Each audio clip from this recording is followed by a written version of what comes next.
Tesla could be close to revealing Gen 3 of their Optimus humanoid robot very soon. The prototypes that we've seen so far are not the design intended for mass production. Elon has confirmed that they have not shown that to us yet. He's calling the new V3 Optimus sublime. Here's what we do know, along with some of the latest rumors. You can expect a sleeker design that's more capable. It's going to run Grok AI for voice and conversation.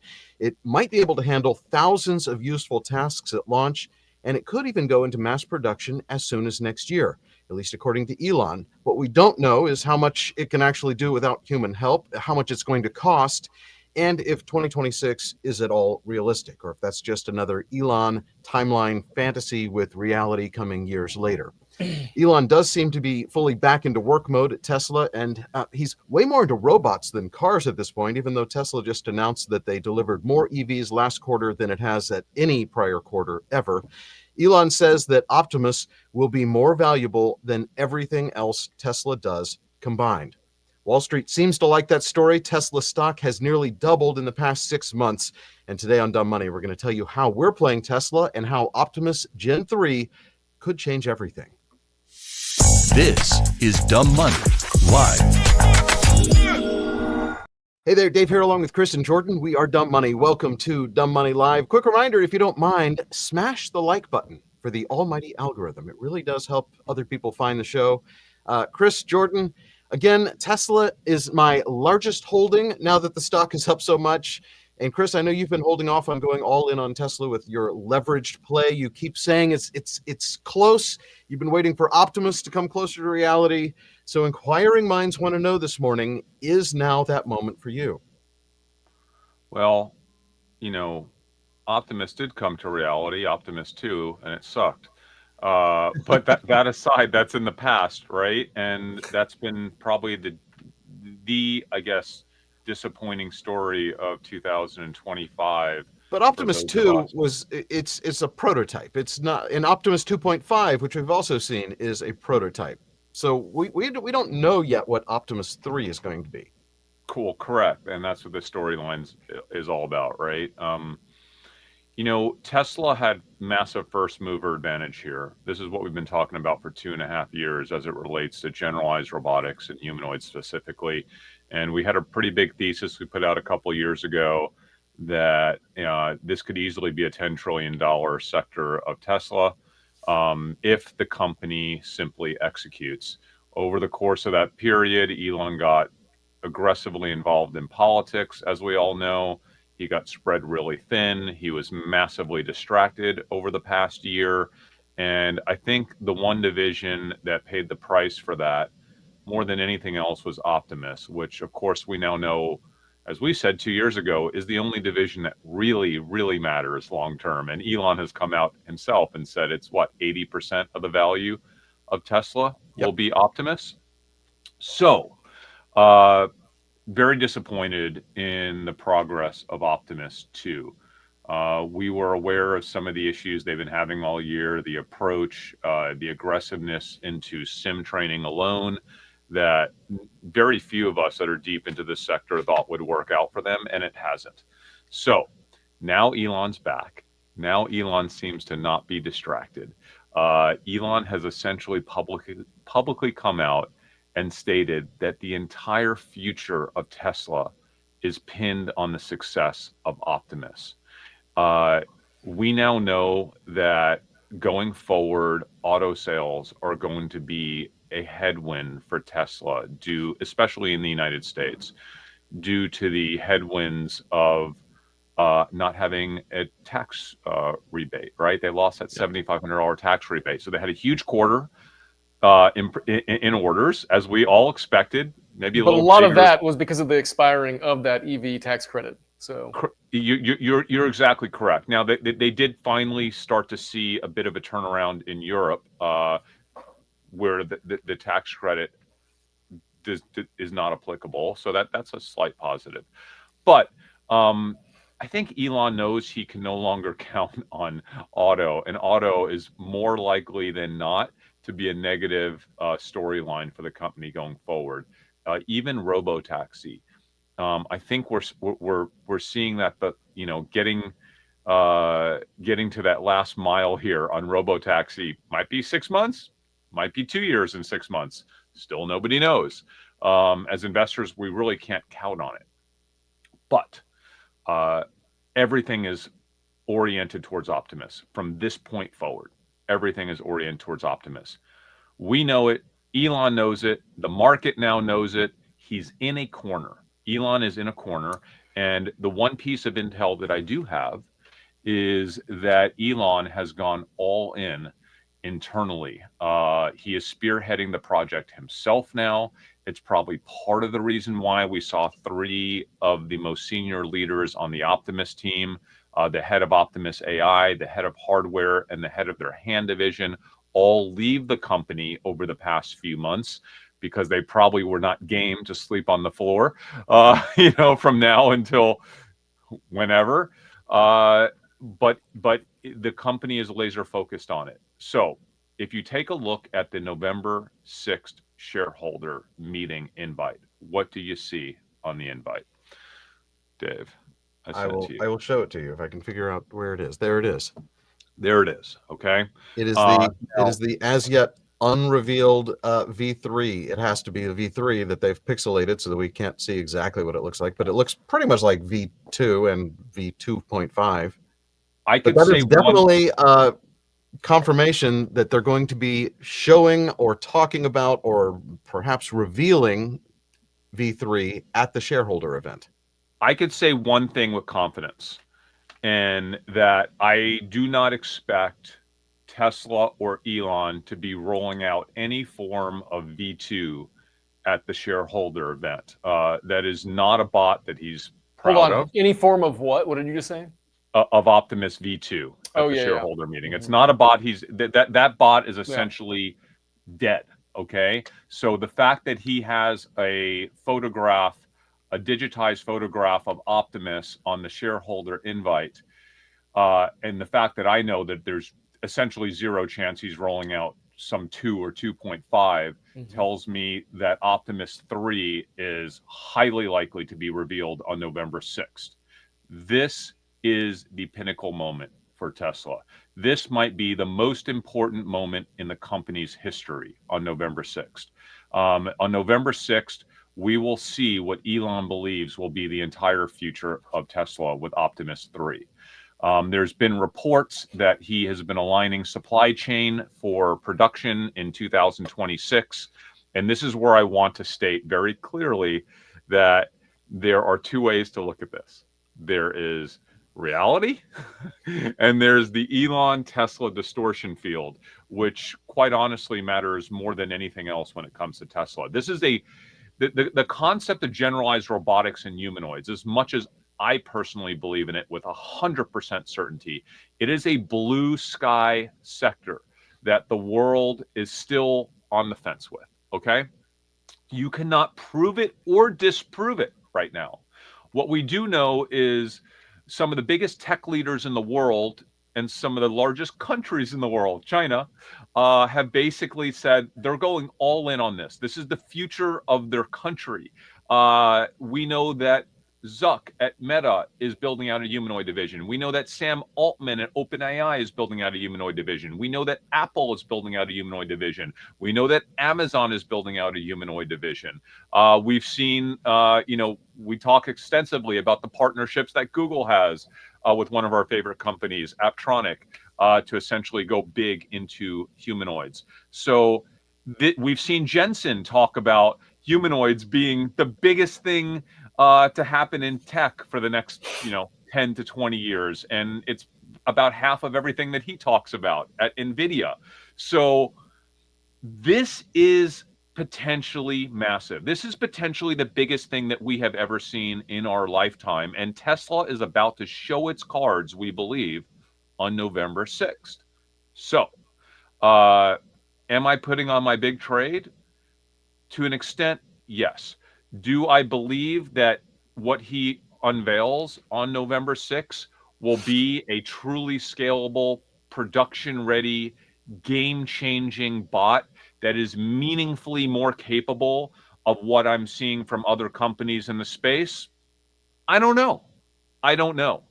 But the asymmetric risk reward of not having a play on Tesla going into this event, for me, is insane. Like, I have to be heavily invested in Tesla. I have to have chips on the table going into this event, even though I don't know if I believe in this bot yet, because I have to make an assumption that the presentation of Optimus 3 by Elon and his team, I would have to make an assumption that it will be a great presentation.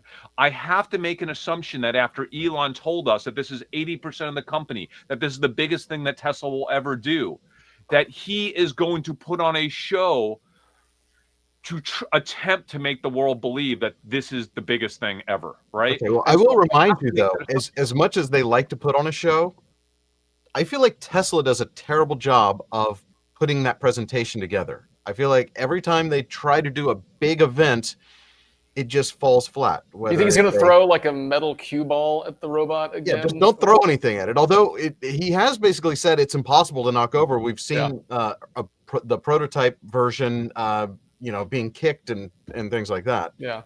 Dave, don't you think that maybe here they've learned enough from the prior Optimus events? I would hope. I keep thinking that, but every time we see something, whether it's battery day or AI day or a vehicle reveal, whatever it is, it always seems to be like the production, like the lighting. They just don't have their shit together.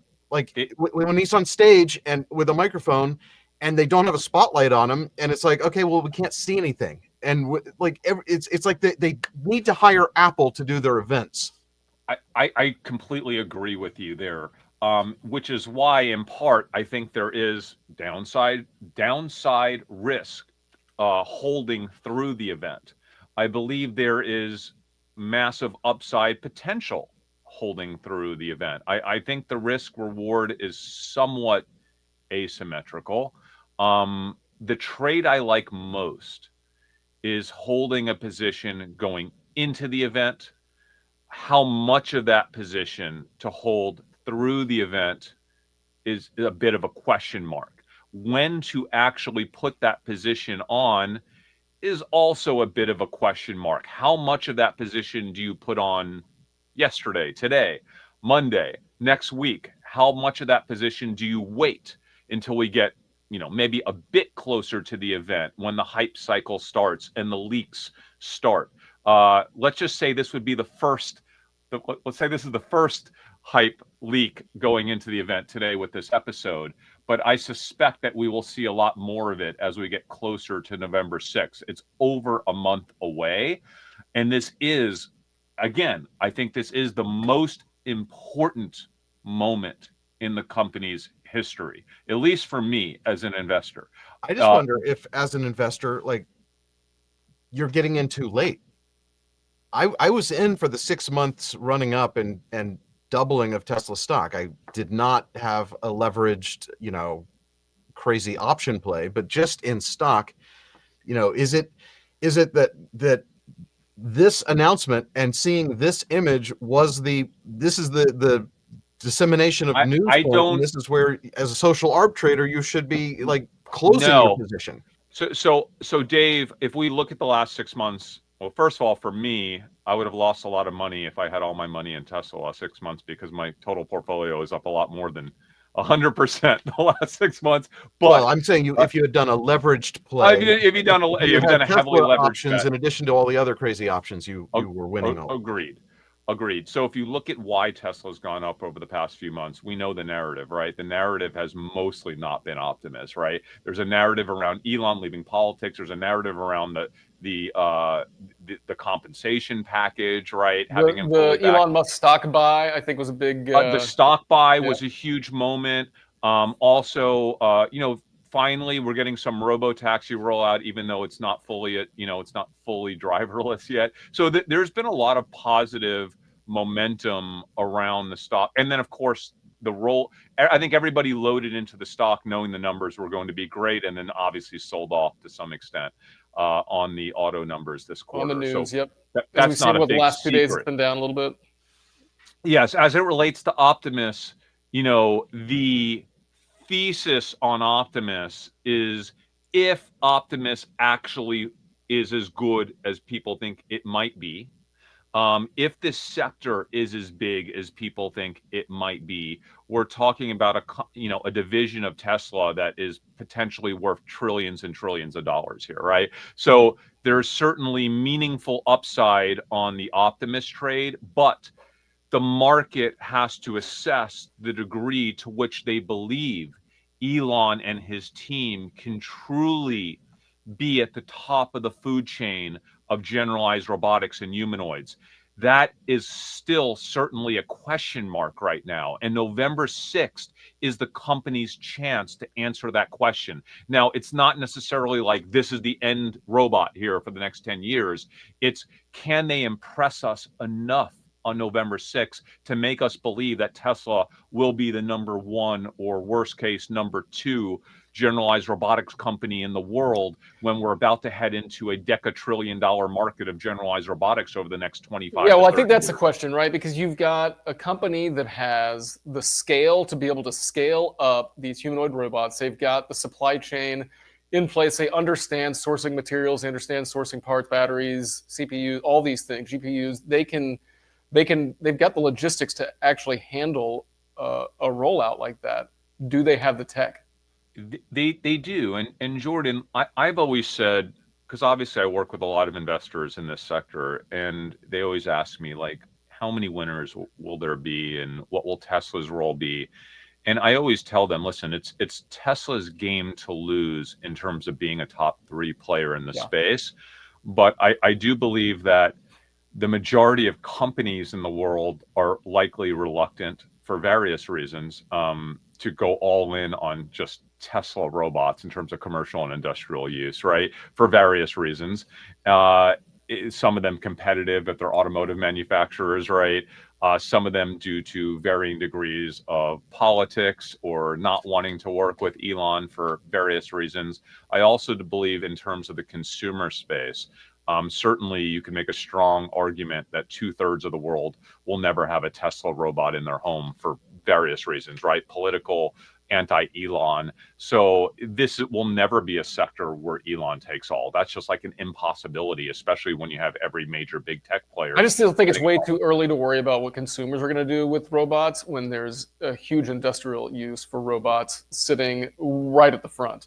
No, you're right, Jordan, but there are two separate markets, and each of them is in theory a multi-trillion to decatrillion-dollar market. So what we've seen over the past 6, 7, 8 years in capital markets is this massive pull forward that we never used to have in public equity investing, where you have companies and investors will actually pull forward earnings that are 10, 15 years down the road, right? In a sector. So that is just a reality of investing in public markets now. Listen, we still don't have robotaxi, and people were valuing Tesla 10 years ago on robotaxi that still doesn't exist today. It's still not generating essentially any revenue today, right? So this is, in terms of size, massively larger than robotaxi, massively larger by Elon's own words, right? So if robotaxi can pull forward revenue from 10 years out, that still hasn't happened, why wouldn't we pull forward revenue that's going to be in 2040 in the home, when if you could make a case that hundreds of millions of homes around the world will want to have robots and Tesla could be a leader in that space? So I think it's a really important perspective to have as investors when we start to look at this sector. So I am in a quandary here for myself. I have initiated a somewhat of a meaningful position in Tesla going into this event. I anticipate increasing the size of that position going into the event.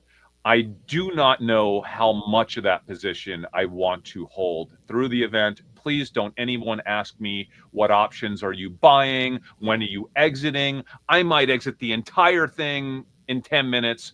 I just don't know. This is a fluid situation.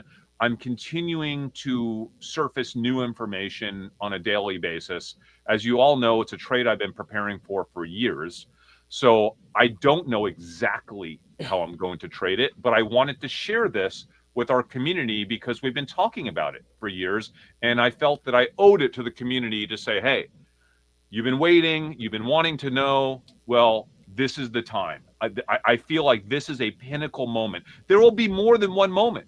This is not the only moment for Optimus, but this is a very important pinnacle moment for Optimus and Tesla that I think is coming up on November 6th. In fact, I'm nearly positive is coming up on November 6th. So if you are like me trying to time this and trying to gauge this and prepare your mind to trade this because you really believe that AI-centric generalized humanoid robots are going to be a massive part of industry and retail and home use for the next 40 years, this is one of those moments in time where you have to just stop and really assess what's happening and put the chips, however many chips you want to put, kind of put the chips where you think they should go. It's a time to do your research, and it's a time to think strategically and deeply about how you want to play this. And that's what today is all about. Fair? That's fair. And I, as much of my net worth is tied up in Tesla right now, I'm not sure I want to add additional exposure, even though this is that kind of trigger event that we've been waiting for. November 6th, 3 p.m. Central Time, live from Texas, which I really would love to be there in person. Are you applying? Oh, of course. I am too. I keep forgetting to do it because I have to do it from my laptop. I got to upload some PDF. It's very vague. I guess you got to upload a statement, an account brokerage statement, basically, right? Showing that you own Tesla. I feel like I've already proven that to them, logged it as part of my account because I didn't have to do anything this time. No, I'm almost positive you do, Dave. I read through the instructions, and they want you to, if you read through the fine print, they want you to prove through a statement, a PDF, that you have owned Tesla prior to September 15th. I think they want to see a statement, a September statement is what they want. Is there like a minimum number of shares or like a percentage of your account? Nope. Just you have to be a shareholder of some sort. You have to be a shareholder. Yeah. I would love to go to this event. Now, the tickets are not transferable, all this stuff. I would love to be at this event live, and I'm going to do everything I can to try to be there live. I will watch it from the comfort of my living room. Yeah, we will see. This is a big deal, though, guys. So I have been, as you guys know, I have been all in the last month on various humanoid projects as it relates to investing, assisting with funding. There are so many exciting things happening in the sector. I don't think this is like a big, surprise necessarily. Your big 3 companies. I'm going to include a 4th now that I wasn't including all year, but I think I have to. We've talked a lot about Tesla, Optimus, Figure, AI, and Apptronic as kind of the big 3 in the space that are actually building out supply chain ready, scalable robotic platforms that have enough capital to actually also build all the things needed behind the scenes, the operating system, the logistics, the deployment of these bots into commercial and industrial industry sectors. And all 3 of these companies, I think over the course of the next few months to next year, will be kind of releasing their future generation scalable platforms. So we haven't really seen, I think we'll hopefully get to see on November 6th what the Tesla Optimus 3 looks like. I'm looking forward to seeing the Figure 3 bot. I know a handful of people who have seen it. I have not. And I'm looking forward to seeing that. Apptronic, they closed their last round, didn't they? They closed their last round, Yeah. I guess, over $1 billion at the 38.5 billion pre-money There were some valuation. problems with that. Yeah, they had some issues a few months Yep. ago when Fortune magazine came out with a hit piece Yeah. related to their BMW relationship. But, you know, they were able to pull it together. And the bottom line is they have money and engineers. So, like, you need money, you need a lot of money, and you need good engineers. So, you know, they seem to have both. So it's a Yeah. company, whether you love or hate Brett Adcock, because he's a controversial CEO and figure, you have to pay attention to them. And at least as of right now, you still need to recognize them as one of the big three.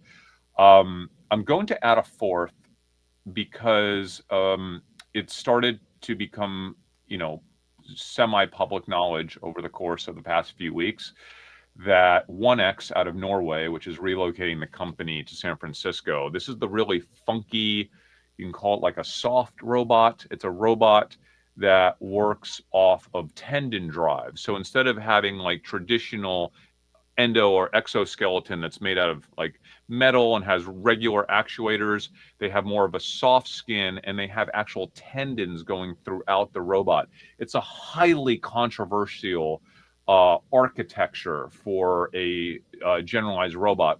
Quite honestly, it's a robot that most of us have been laughing at the last. It's the one that looks like a person wearing a suit.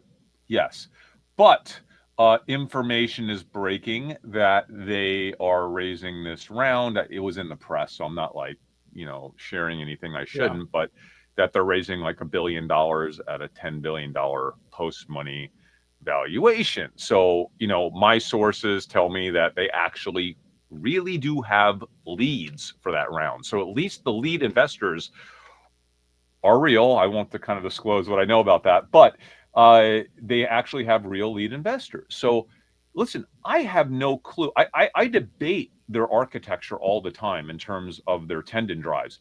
You know, I do this, you know, with guys like, you know, Scott Walter, my roboticist friend, and maybe he's watching today.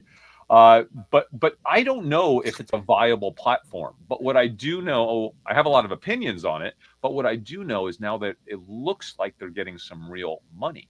And so I kind of think you have to maybe include them now in that tier one, even though it's a highly speculative, controversial tier one generalized robotics company. So we'll see. We'll see. I mean, it's exciting. I want one of every robot I've ever seen. That Do you know the weird thing about Neo, about the 1X Neo, is that I believe their game plan, which they've also, I think, publicly stated, is to have like thousands of these in homes getting trained. But do you know the way I think they're going to train them is what teleoperated humans. So see, like, it's like having a stranger in your home because they can hear and see everything. And so like, that's not the robot autonomously walking There is around a your house. 0% chance that thing's going to live in my home with me. No, 0% chance. Me neither. Could you imagine, dude? That'd be crazy. But you know what, Jordan? There are plenty of crazy people that would absolutely be willing to have that in their home. I'll take one. I don't care. Like, Dave doesn't care. He'll do it. Bring it on. I'll let a random stranger teleoperator into my home.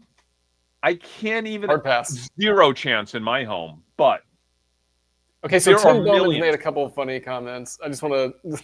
The one is that he said that he wants them to stop making them look like Jason, which I agree with.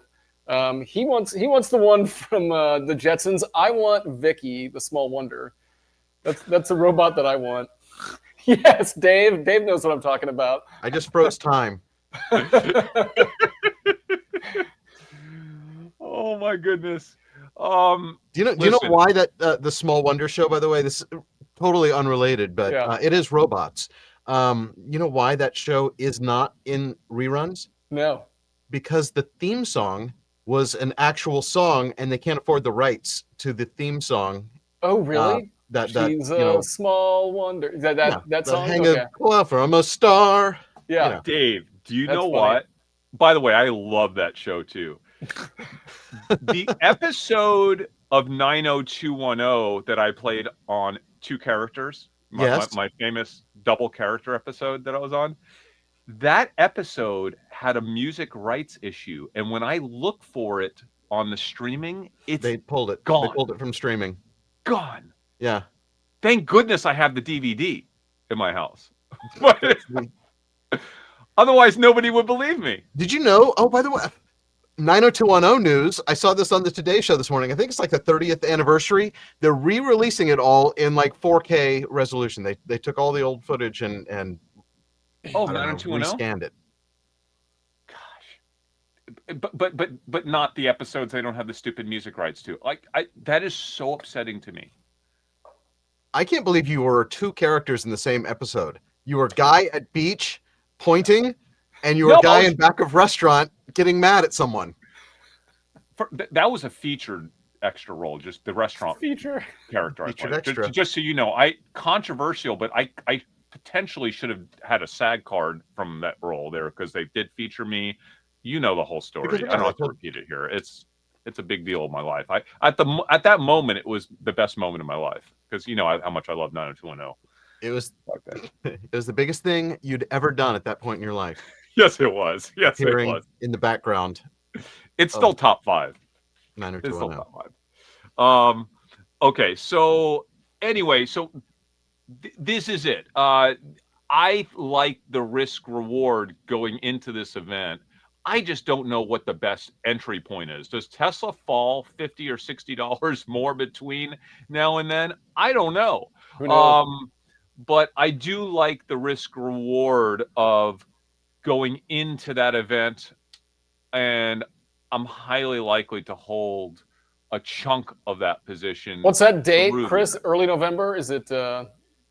What? What's the date? Sometime in early November? It's November 6th. November 6th. And then the big question after the event, we need to do a show right after the event because based on how, you know, me and other people that have studied this market every day, we're going to break down the robot, right? Like we're going to assess how impressed we are, not just based on your gut reaction of what you're seeing, but based on, you know, kind of our extraction of how we believe, you know, the changes they made in that bot. The changes they made in the bot, any kind of indication we have on an actual rollout strategy that, you know, how are they going to actually sell this? Is it to homes? Is it to business? Is it even going to happen next year? Or is this a 2029 type product? You know, what's interesting, Dave? I think like some of these companies have been pivoting to like home because it's harder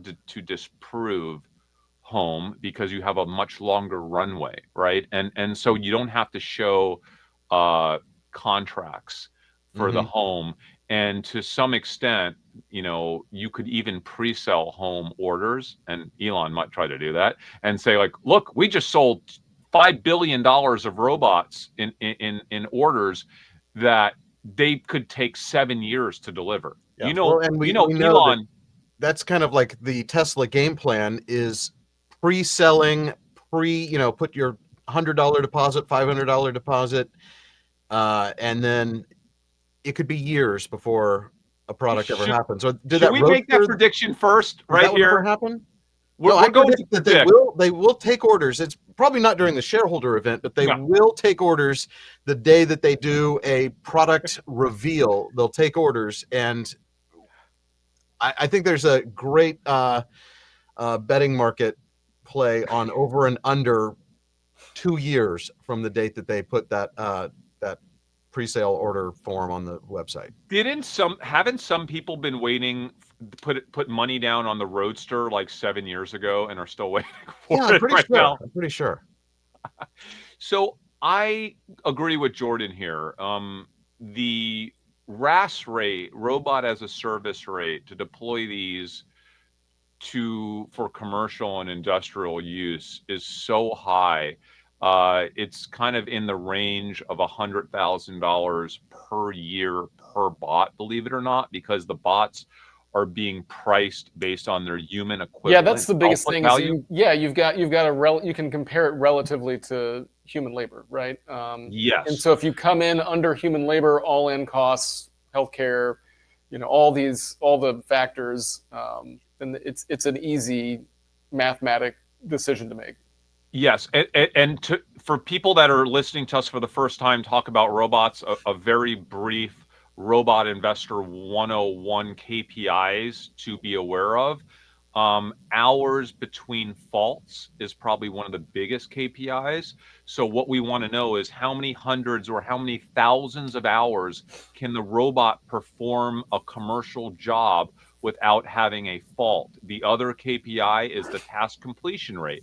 Is it 99.5%, 99.8%, which is kind of where we want to see it for a human equivalent? What is the human equivalent task output speed, right? Is it performing it at 80% of human speed, which is essentially the benchmark that a lot of these robot companies are trying to meet? Also, what is the human to bot ratio? Meaning if you have 100 bots working on a manufacturing line, how many humans need to be there to assist them or to manage them? If it's 100 humans, 1-to-1, that's not good economics, obviously. So that's a question that if you were an investor and you're like looking to invest in a robot company, right? Or you want to know the answers to these questions because these are the KPI thresholds that need to be achieved before these bots can actually start scaling. So if you have a robot company telling you, hey, we're scaling robots, okay, can you answer these questions for us? Because if you can't answer these questions for us, then you're just hyping.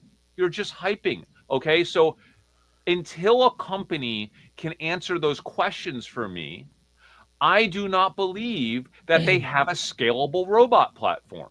Okay. And I don't think Elon's going to answer any of those questions because, quite honestly, most Tesla investors don't even know to ask them. And most analysts don't even know to ask them. But those are the questions that we eventually are going to want to ask. So if you're a Wall Street analyst today watching this, take notes. These are the questions you're eventually going to want to ask to assess the viability of the scaling of that robot platform. Yeah. And so I don't think it matters on November 6th. I think November 6th is, can he impress us? Can he show us the future in a way that just didn't really work with Optimus 2? So I don't think the bar is set quite that high for the November 6th shareholder meeting, which as an investor, I kind of like that because it means that there's a trade there. It's relatively easy, I think, for Elon to walk away from that event positively as it relates to, hey, this is a multi-trillion-dollar industry that we're about to be a leader in. He just needs to show us that his team is capable. And he's not going to tell us the truth, right? On any of the timelines. So like we all know it. He loves to put a date out there that's completely unrealistic. By the way, a comment, the Mark Benoit Optimus demo was a bust. It really was. Like I'm not even sure that he was supposed to show that video. That was Optimus 2, 2.5, whatever. We better not see anything like that. If we see anything like that, let me state this very clearly. I think you could see a collapse in Tesla stock. Okay.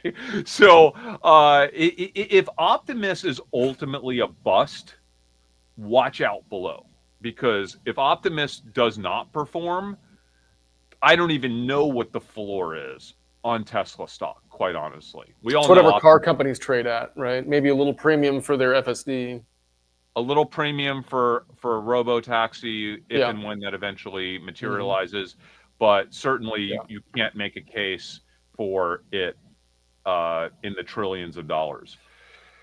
So, listen, that's a pragmatic, unbiased kind of take or perspective on Tesla and Optimus. I think the November 6th events. By the way, I think people are going to be talking a lot about his compensation package and stuff.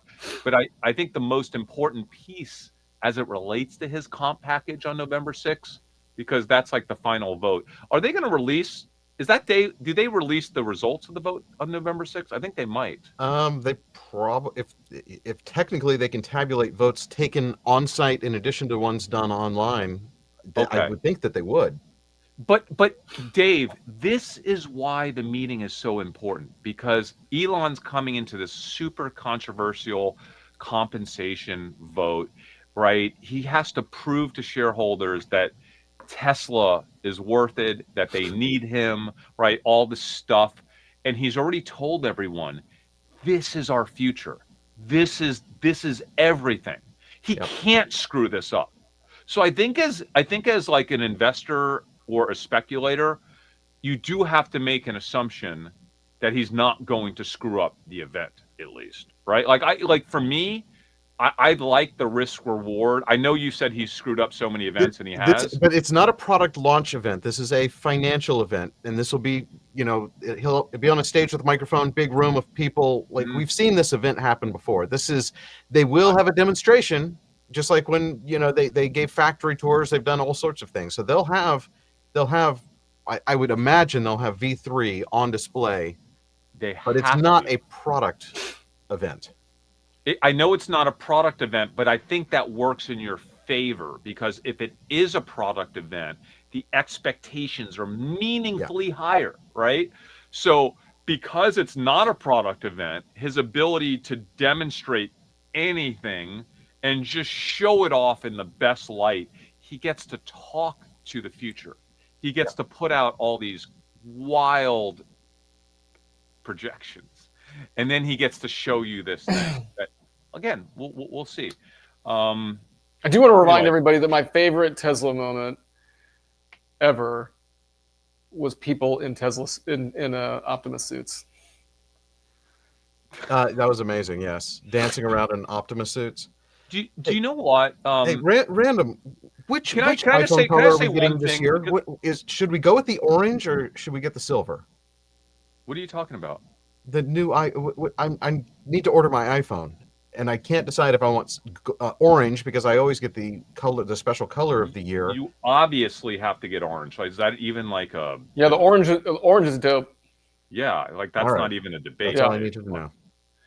By the way, I want to give the Optimus team a little bit of credit here. I know everybody ripped on that event where they had Optimus walking around being teleoperated, mostly because the general public had expectations that were obscene, quite honestly.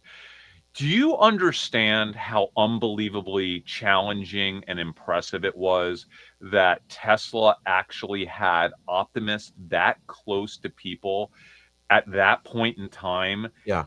Multiple ones at a party in an unstructured environment at that point in time being teleoperated. Now, the voice was really bad. Like that piece of it was kind of embarrassing. They just shouldn't have had it talking, period. But that was actually a really impressive moment for the sector that got ripped on simply because people's expectations were insane. Obviously, they're being teleoperated. We didn't have autonomous training done at that point in time. Yeah. Like, obviously. So, again, hopefully there's not that continued disconnect here. But I think expectations going into an investor event, a shareholder meeting, should be appropriate this time. Yeah. Yeah. And I do like that Tesla is down off of the big auto number, because it does kind of like set a new range for the company prior to this event. Timing wise, it's going to be really difficult to time it. All right, I want to change subjects just a little bit here. By the way, Sphere continues to cook. Okay, yes. Hood continues to cook. All right, this is like, what an awesome quarter this has been for us. But I also, Microsoft is starting to cook a little bit. But I do want to talk a little bit about Sora. Jordan, I don't know if you're on Sora, but Dave, I think you are. Yeah, now, I'm on. Right? Yeah. This is a pretty big deal. Why can't I on? This thing just popped my screen. Dude, I got on Sora. Dave, you're on it. I don't think people quite fully grasp what is about to happen here, right? So, the age of AI video is going to completely, I think I put this out on X the other day. It's going to completely rewire our brains. I read a really good piece the other day about the end of novelty. we are about to have visual stimulation, a rapid acceleration of visual stimulation due to Sora and AI, unlike anything that we've ever seen in our lifetime. Meaning, no matter what you love to look at, whatever drives your dopamine, whether it's cooking or pets or anything, you are about to see customized video now. We might be seeing the birth of the next TikTok, the next Instagram, with the Sora app, right? Because anyone now can create anything. This is a creator's super tool, right? You don't have to have any creative, actual technical ability, and whatever is in your head, whether it's creating a TV show, a movie, a skit, some wild imagery, you now have the tool set to do that. So every human on Earth will essentially become a Hollywood producer. That is just a stunningly big deal. I think it's probably bigger than what we saw with the revolution of TikTok, where anyone can basically come out and kind of share their creative talent in a very raw way. Now there's just no limits to it. And I think the end of novelty is truly here, because you have 6 or 12 months of seeing just visual stimulation that your brain can barely comprehend on a daily basis. And no one's going to care about anything anymore. Like, there's, no matter what you see, nothing will do it for you anymore. That's kind of a scary thing, I think. But also, in the interim, the amount of compute that we are going to need, the amount of energy that we are about to soak up, all this AI hype cycle stuff, I think this might be bigger than even the peak of AI hype when you look at what will be needed to have billions of people generating these sorts of videos. It's I mean, Dave, already insane. The platform is unfathomable. I literally it has you like scan, you turn your head and then read 3 numbers off the screen, and then it creates a perfect digital copy of you that other people can use in their videos, that you can remix, you can add yourself into scenes. It is I don't even understand how they can do that so quickly.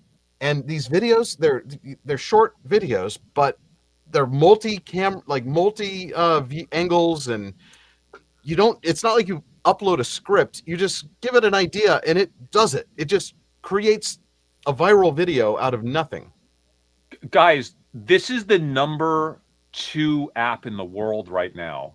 The number 1 app as of last night was Gemini. The number 2 app is Sora, and the number 3 app is ChatGPT. By the way, I know there's a lot of XAI guys here. That XAI has been floating between number 50 and 70 for the past month.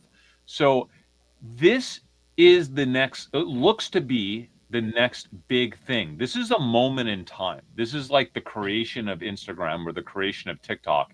And it's going to be rolled out slowly, I think, because I don't know that Sam Altman could actually afford to have too many people doing this all at one time. It's invite only right now, and there's a cap on how many videos you can create. Although it's a high cap. It's like 100 videos a day or something.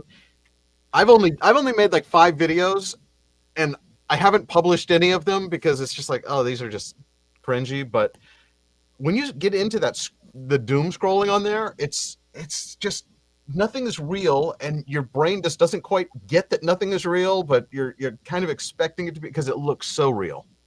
Yeah, and I know a lot of people watching probably haven't experienced this firsthand yet because there's only so many codes to go around for invites. If I had unlimited codes, I would just share them here for everybody. But dude, it is honestly a game-changing moment with really big implications. I'm telling you right now, if it wasn't for all the controversy between China and the US with NVIDIA, where it looks like NVIDIA might truly be squeezed out of China now, legitimately, I think NVIDIA could double if not for that. But even without China, I mean, what we're going to need in terms of compute, what we're going to need in terms of energy and AI infrastructure for this. You know what I equate this to? Remember when everybody thought Facebook was about to die, and then the mobile Facebook came out, right? And it was like all of a sudden overnight we were like, oh, this isn't social. It's mobile. Social was the game changer. Well, And AI is becoming a big it deal. wasn't originally a photo sharing platform. It was basically you give like status updates, kind of like the old Twitter. Yeah, yeah. The mobile phone, the mobile app on Facebook was a game-changing moment for that company. And as large as AI is, and as controversial as AI projections are in terms of how quickly it's going to change the world, how many jobs it's going to take, the degree to which it will meaningfully increase productivity to the commercialized world. I think there's something about this video in the media side of AI that is just so right in your face, you can't debate it, right? It's just like there's nothing there to debate. It's happening. The technology is there. And I want to also say that this is like the 1.0, or I guess technically the 2.0 of this technology. It's only going to get meaningfully better over the next year or two. But when you see this for the first time, it's a very similar moment, guys, to when you held an iPhone in your hand for the first time. I'm like embarrassed because like you're not supposed to use these anymore. This is like a Gen Xer thing, right? Like with the little knob on the back. I have never, and I will never put something like that on my phone. I love No. it. I'll use it forever. I don't even put a case on my phone. I know you're out of your mind, Dave. Out of your mind. I just got my order confirmation. Let's get like a little case, a little normal phone. Like it's just the phones have been out of stock, and literally during the show, I keep checking occasionally to see if they have any locally to pick up because the ship dates are now pushed out to November. So I just got my Cosmic Orange Pro Max. I want to see the orange. That sounds cool. But this is a moment, and when you have a moment like this, it results in tremendous opportunity. Okay, so like again, it looks to be that this is the next big thing. It looks to be that we're going to have tens and hundreds of millions of people utilizing massive amounts of compute, probably going to have to pay for it, right? Like you're going to have to probably have to pay him. He's going to give it out for free for a little bit, and then you have to pay for it. So this is a huge, huge deal as an investor. You got to connect the dots. You have to figure out how you're going to play this. Yeah, I'm not convinced. I'm not convinced that I would be interested in spending a lot of time scrolling on it because it's not real, and because everything is like, it's fun. It's like a real neat novelty when you first try it, and to be able to see things and then see people's remixes of it and then do your own. But then it's like, okay, how many versions of Pikachu giving famous speeches from history do I really need to see? Which is literally what the platform is. Okay, but Dave, let me just make an analogy here. Don't you think that's kind of a similar take to when TikTok started? It was only people dancing. It was That's true. That's true. TikTok, it likely will morph into something that becomes more entertaining. But I also, I know that you're on TikTok probably 21 hours a day. I open TikTok and I don't want to deal with another platform. What do you mean you don't want to deal with another platform? I already see reels in my Instagram. I already see videos in X. I don't want another platform. Well, this is where I think it's really important to remember that you've aged out of life. Also, I'm Gen X. Aged out of life? Is that what you said? Oh my God. You've aged out of life, Dave. I mean, listen, this is why people don't market to people our age, because you like the same stuff. You don't like change. I mean, This is it's just the way it is, right? And if you're 20, if you're 25, you're probably not thinking like that. If you're 25, you probably haven't already settled on the apps that you like. Every app is a new app to you. You're probably like, hey, Hang on. There's someone on my lawn right now. I've got to go. Get off my grass. I love Hey, it. kids. Okay, so basically, I think what's going to happen here, and a friend of mine kind of shared this insight. OpenAI, ChatGPT has something called Pulse. Pulse is something that gets to know you based on your chats, and then it essentially every day I get a pulse from ChatGPT, and it just feeds me AI content of things that it knows I want to know proactively. It's amazing. And I think like the next generation of Pulse is going to be video Pulse, right? Yeah. So instead of me watching, like random people trying to figure out piecing together stuff, it is going to know exactly when to talk to me, how to talk to me, how to present certain pieces of information to me, how my brain wants to absorb this type of information versus this type of content. It's going to know that I want exactly a minute and a half of cat and dog content every day, and 4 minutes of humanoid content every day, and maybe 30 seconds of political content every day. And it's going to know how to deliver that. Now, it might be, what's that AI actress? I don't know that everyone's talking about this last week. For some people, it might be her. For some people, it might be anime. For other people, it might be, they want to go back as if they were in the 70s or 80s. Like every brain is wired a bit different, and people have different personalities and different wants and needs. AI is going to learn that, and there are no barriers to how it can deliver information to you now. And again, I know it's hard to wrap your head around this because we're seeing stupid videos of Pikachu right now on Sora, but it will okay, this is a great example. It will my friend gave this example to me. It will deliver recipes to you via a cooking show based on items that you bought that day. So it will know what you bought that day in your kitchen, and then it will deliver a custom cooking show to you based on what it knows is in your kitchen that day. But if you bought something, then you already have a plan for what to do with it. So I'm a pass on that. You are such a boomer, man. What are you talking about? Like that's not generating novelty, Chris. That's like that's a worthless. How is that worthless? I think that's pretty because cool. I've already bought the ingredients for like whatever I'm gonna make, and so now I'm gonna like watch something else. I'm never gonna make anything or buy anything at a grocery store, but I can just already imagine it like curating restaurant reviews. The influencers who are going in now showing around.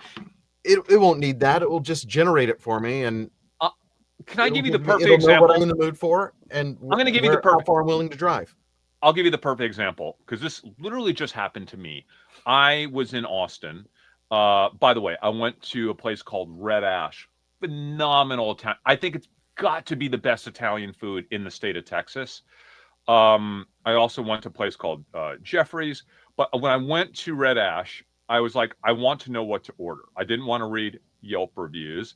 What I generally do now is I go on TikTok and I quickly try to look at as many videos of people that were eating there, and it doesn't take me that long. And I want to like see the emotion and what they're ordering and how much they loved it. And I don't want to read a bunch of reviews. But if I'm going to a restaurant, this app will be able to give me a 30-second.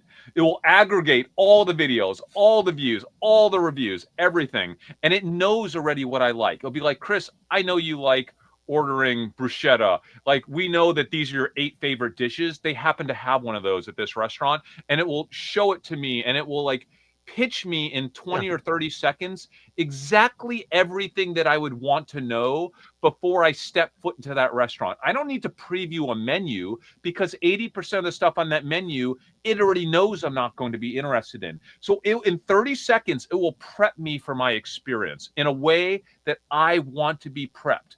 I don't even know what that means yet, but that will actually happen in this new world. No, I think that's an actually very interesting use case. But my question then becomes, all of that aggregated content would come from influencers who have filmed it. where is that going to come from if you're just consuming it in a mashup format? Right, like if you're not, yeah, that's my Why would influencers continue to influence? It's just influence? going to be summarized anyways. Okay, okay. First of all, And yes, so then, it will- so basically, the problem that you're running into is novelty, Chris. So like, where does the novelty come from? Jordan, I don't know, but the content will exist. I don't know how, but it always has and it always will. There you Period. End of story. It will exist. If you're going to tell me that there will be no more reviews and no more content, if that's the thesis you want to go with, I'm just going to say I believe that is dead wrong. I can't tell you exactly where the next like tranche of like organic content will come from to feed the AI. I just know it's going to exist. I don't know who's going to get paid for it, who's going to not get paid for it. Right, you'll have to license it. You have to do something, but I don't know. That's But the thing. it's It relies, no matter what, it relies on novelty farming of actual individuals. But I don't care about that. I'm just saying that this is the future. You can't just stop it. It's going to happen. We can't define exactly what it looks like, but we're starting to get a sense now with Sora and Pulse. We're getting a sense for how this is going to come together. Okay, it's early. Yeah, you get what I'm saying, Dad? You can kind of see it, right? I It's inevitable. I just want to make a comment about this. I don't want every restaurant experience that I have to be phenomenal. I feel like you have to go and strike out sometimes. You have to order the wrong menu items sometimes and just face full disappointment for then when you actually get the right meal at the right time for it to be like, for it to feel right, for it to feel good. If everything feels good, nothing feels good, right? And so I don't agree with this. I think you need disappointment in your life, Chris. I love having you in my life so much because you are always somehow going to provide the counter argument to this stuff every single time. Remember, it's like my favorite verse that I always quote in a country song. It's, if you're ever going to see a rainbow, you got to stand a little rain. And in this analogy, I think, Jordan, you are Chris's rain. My rain. You know, philosophically, I actually do agree with Jordan. But I think no matter what, that is just going to happen regardless. But people's pursuit of trying to have good experiences will still exist, right? Now, there's always going to be stuff that's not going to play out the way that they want. But that is not going to stop people's pursuit. That's why we've always had reviews. That's why Yelp blew up. That's why all these local content creators people love. They want the best stuff for themselves. If they're going out and they're spending money, they want good food, not bad food. They want fun atmosphere, not boring atmosphere. So like, I kind of agree with you, Jordan, at the same time. But also, you want that awesome atmosphere and you're always disappointed. But when you're with a group of friends and the dinner just sucks, like it just gives you content to talk about with your friends from then on, right? I mean, you still got to live life. When I was coming home from Austin and I only have like breakfast once a week because guys, I intermittent fast, but as I was I was like, where is the best croissant? I spent about 15 minutes looking at videos for the best bakery breakfast croissant, and I found this place called Heaven's Bistro Bakery. It was like 20 minutes north of Austin, and I stopped there in the middle of like just a residential neighborhood. It was one of the best croissants I've ever had in my life. And I was like, who is making this? It was a Pakistani female baker who was French trained. But like, I want those experiences. I think most people don't want to have to watch 15 freaking minutes of TikTok videos like I had to do. It was kind of annoying, but it was better than Yelp. It was better than reading actual reviews. And it ultimately got me to what I think is the best croissant in and outside of Austin, Texas. But I think that AI could probably have done that for me in even a better way in like 30 seconds, 60 seconds. Okay. And so, like, it's solving a very real problem. And that's just one problem, The croissant helping me get the problem is best real. croissant. What? It's The a very croissant real problem is problem. real. It's, it's the little things, Dave. I had to spend 3 days dealing with 50 investors on, talking about robots. And I just wanted a good freaking croissant at the end of that. And I got it. But I had to watch 15 minutes of TikTok videos to get it. And I think AI could do it in 30 seconds. Yeah, no, The I think future that AI. I think if anything we can do to avoid having to watch 15 minutes of TikTok videos, I think is a good thing. Yeah, but you still want the end result. So there will be some like AI actor, actress. There's going to be somebody that's going to be my personal like thing, right? Like that will like this is the perfect voice. This is the perfect accent that I like to hear. This is the perfect like look of a person to deliver that content to So me. are you going to dress up your robot when you get one? I'm not even For the going perfect there. look for you?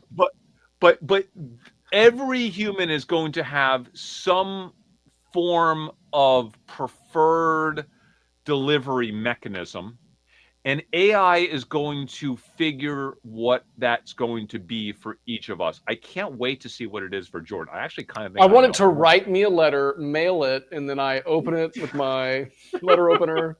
I pull it out, my piece of paper, and I read real words on paper. Oh man, this is where our show goes off the rails.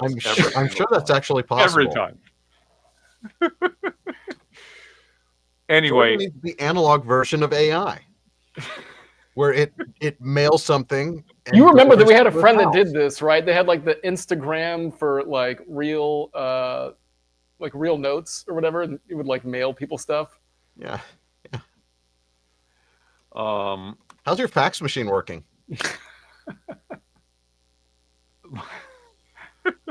All right. I think we've hit the end of real content on the internet. Okay, I just want to make sure there's some questions. I want to make sure if there's some key questions related to our actual core topic. I don't have price targets, guys. There's no price targets. That's not what I do. Chris, make a stance on the Tesla trade. November 6th can't be a real trade other than 50-50. Dude, you make a stance for yourself. I just told you everything that I think about this situation with Tesla on November 6th. I told you that I already initiated a position. I have an intention for it to be larger than it is today. I don't know how much of it I actually want to hold through the event and how much of it I want to sell prior to the event. I don't know what else happens in the world between now and November 6th that makes me change my mind. I don't know what Elon does. I don't know. Maybe there's an issue with Robotaxi that sends Tesla spiraling. There's an infinite number of things that could happen every second of every day between now and then. Use us for ideation and then go off on your own. Do your own homework, come up with your own conclusions, your own trade strategy, your risk reward, your life. Do not try to. I'm not going to share my trades because I don't want people mirroring my trades because it's insane. It's actually insane. And you now know what I know. You guys now know everything that I know. Add to it and come up with your own trade. Is that like, that's just how we've always done things here. Like we don't have courses.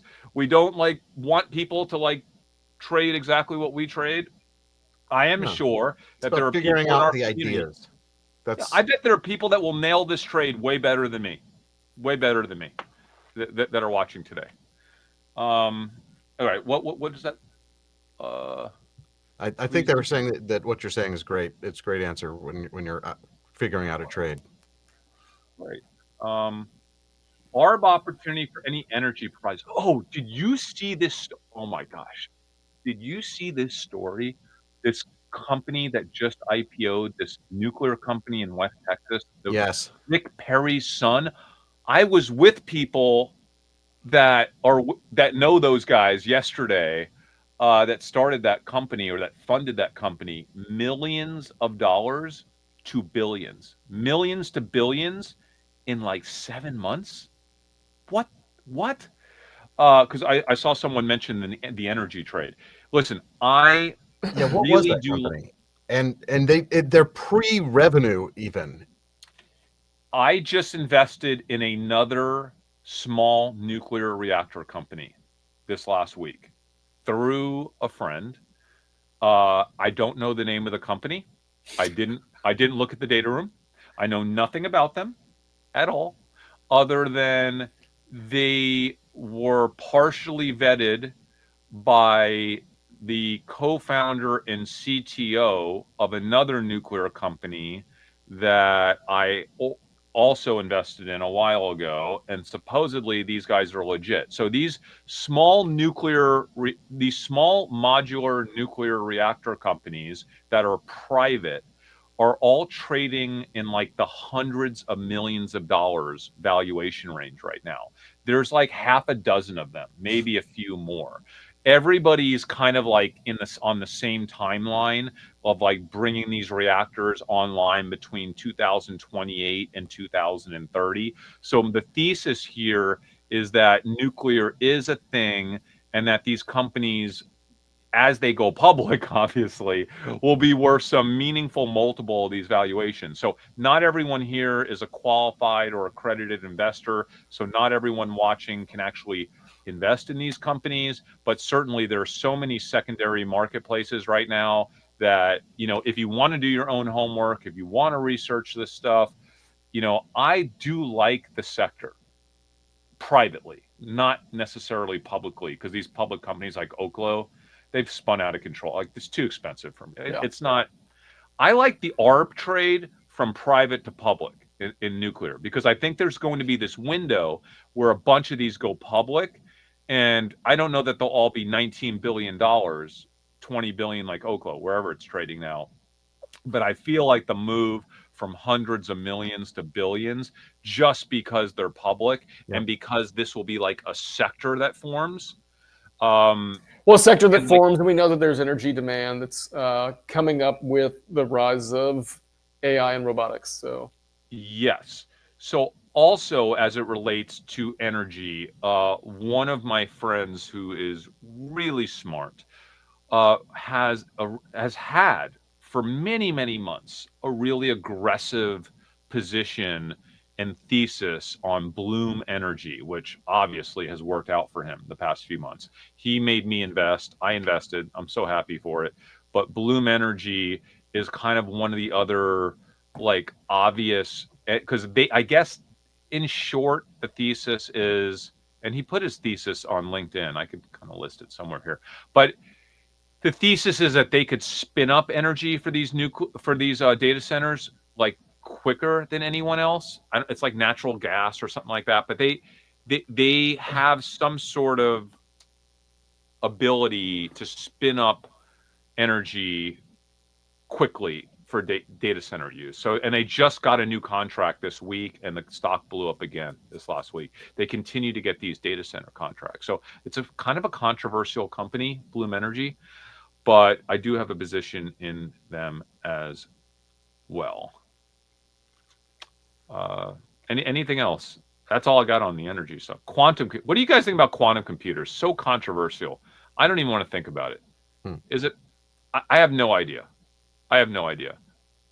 I own one, but I'm not qualified to speak about it or have an opinion on it that I want to share. I'm not in any quantum computing stocks at this point. I feel like for me to talk about quantum computing as an investment, I would have to spend like at least 50 hours pretending that I know something about it, more than just reading some reports, which is what I have done.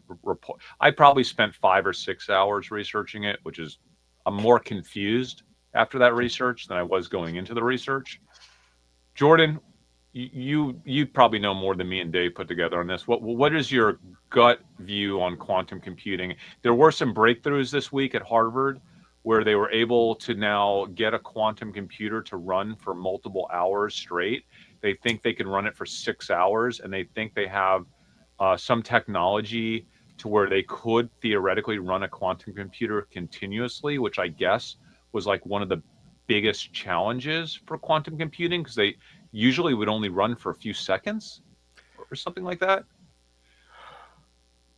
Yeah, I mean, we're not at a place where they're, scalable or reliable enough, or have the qubit complexity there to do anything outside of laboratories, or just kind of these arbitrary, it's just not time yet. I don't think. I think we will be there. I just don't. I think that timeline's 5 years, a decade, something like that. And so I don't have any interest in these, boom cycles for the stocks. I just don't think it's real. I feel like it's speculative. Yeah. Not even so much speculating on the underlying technology, which Yeah. I think most people believe is inevitable at some point.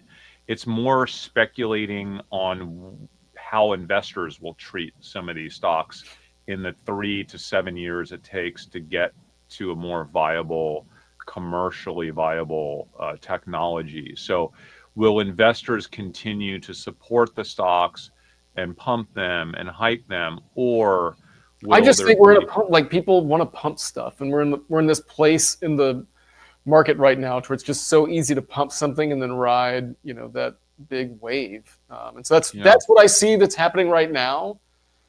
Because I don't see anything that's happening with these companies' earnings that justifies any of this. Yeah, I think that's fair. I'm generally staying away. Yeah. And Tesla continues to drop. So Tesla's down $15. I've lost so much money in the last 48 hours on Tesla, yet my account keeps going up. So like, I'm not like, I can't imagine how it would be doing if not for Tesla. But I kind of have to be happy about this. This is kind of what I wanted. I wanted to lose money on my Tesla because I kind of wanted to go deeper into the trade. So I can't really complain. Man, have I lost a lot, but I can't complain because I do want to go deeper into the trade, only because of Optimus. So we'll see where it is that Tesla bottoms out here. All right, guys, want to call it a day? I think that's it. That's gonna do it. Thanks for tuning in. Thanks for sticking with us for one of our longer episodes. Sorry we aren't publishing more frequently, but we should be able to get back on a more regular schedule now that Chris is back from robotics training camp in Austin. All right. Yep. We're Dumb Money. We'll see you next week. Have a good weekend. Hang on. That's not the right button to end the show. There we go.